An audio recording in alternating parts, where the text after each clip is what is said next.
Halo guys, selamat datang di podcast Sinoni. Jangan lupa dukung terus podcast Sinoni ya teman-teman, biar semakin banyak yang dengar podcast Sinoni. Kali ini aku mau bawain cerita horor dari temennya temen aku. Dia kuliah di salah satu kampus ternama yang ada di Malang.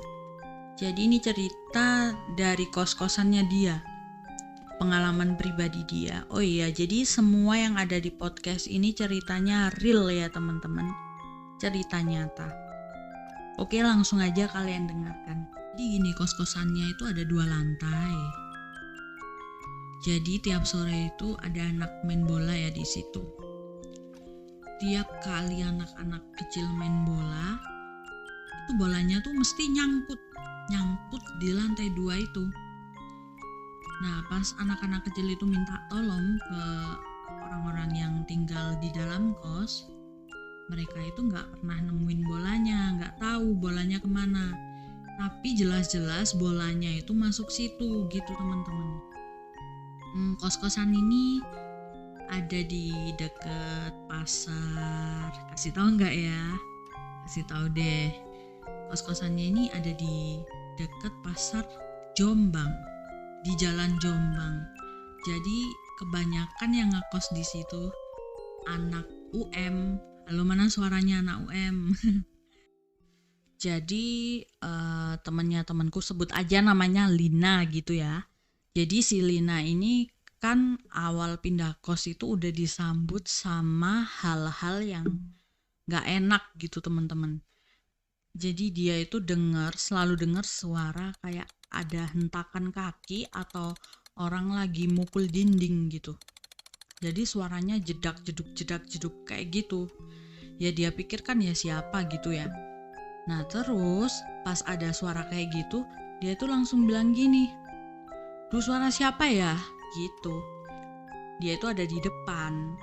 Dan waktu itu di kos-kosannya itu cuma ada 2 orang karena semuanya itu pada pulang kampung. Yang ada cuma si Lina sama mbak-mbak kos yang ada di situ.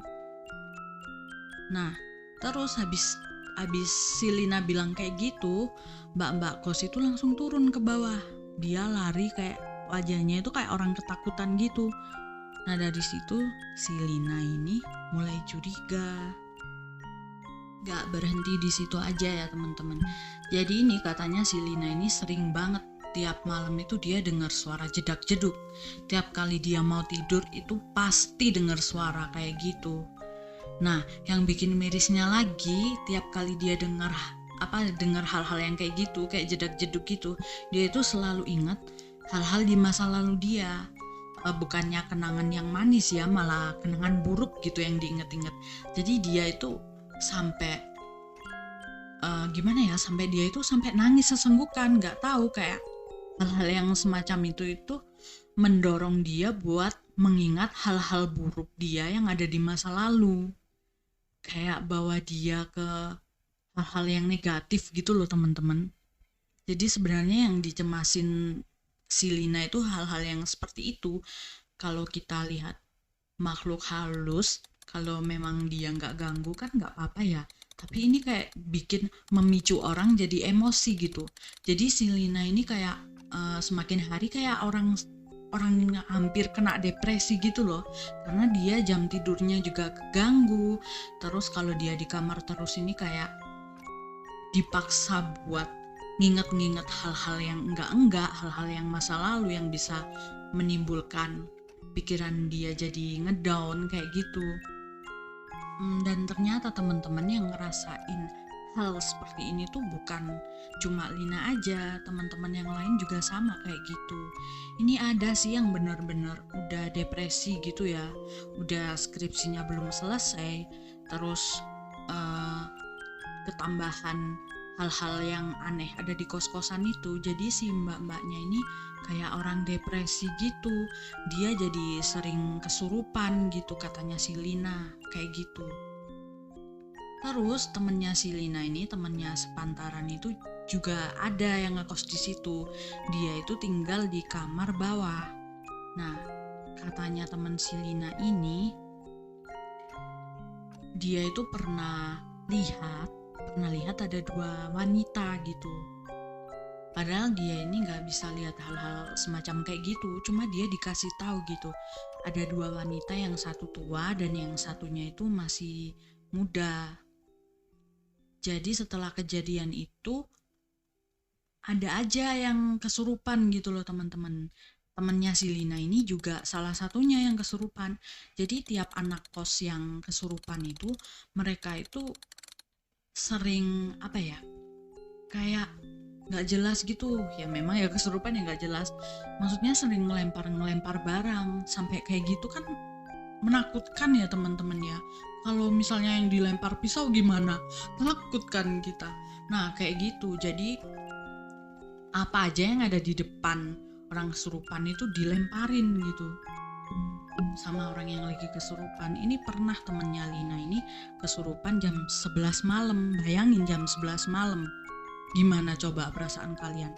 Pasti takut semua kan, itu satu kos itu pasti udah tegang, pasti nggak bisa tidur itu.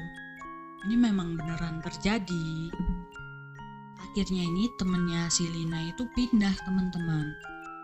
Dia ini finalnya dia kenapa dia pindah, karena dia itu nggak sengaja ngerekam dirinya sendiri lagi gunting-gunting rambutnya dia, terus sambil jeduk-jedukin kepalanya dia ke dinding gitu, ke tembok. Bayangin gimana tuh, pasti kan dia ya takut kan. Akhirnya dia pindah. Oh iya, katanya juga sih ya, di lantai bawah situ ada kamar mandi yang ada bathtubnya. Di situ hawanya udah surem banget gitu teman-teman. Jadi itu kamar mandi udah dibiarin gitu aja, nggak ada yang berani bersihin. Cuma katanya sih ya, ada yang bantuin, ibu-ibu bantuin bersih-bersih. Yang berani ya cuma ibu-ibu itu. Jadi itu beneran kosnya itu gara-gara temennya si Lina gunting-gunting rambutnya sendiri, itu jadi kayak semakin dicap kosnya itu angker banget gitu. Jadi gitu teman-teman cerita dari temanku.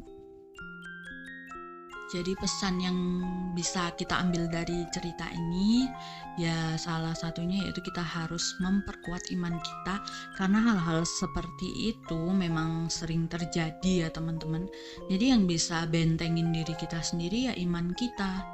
Jadi biar mereka nggak berani ganggu kita gitu. Kan kita memang tinggal berdampingan gitu ya. Terus iya, si Lina temanku ini masih bertahan, ya si Lina ini masih bertahan di kos tersebut karena kan juga udah bayar penuh ya. Kasihan sih, tapi ya caranya ya kembali ke diri kita lagi. Kita harus memperkuat iman kita biar hal-hal yang nggak diinginkan itu nggak ganggu kita. Selagi hal-halnya nggak mengganggu sih nggak masalah ya. Kalau mengganggu itu kita harus hati-hati. Sekian cerita dari aku, semoga kalian suka. Jangan lupa dukung terus podcast ini. Bye-bye.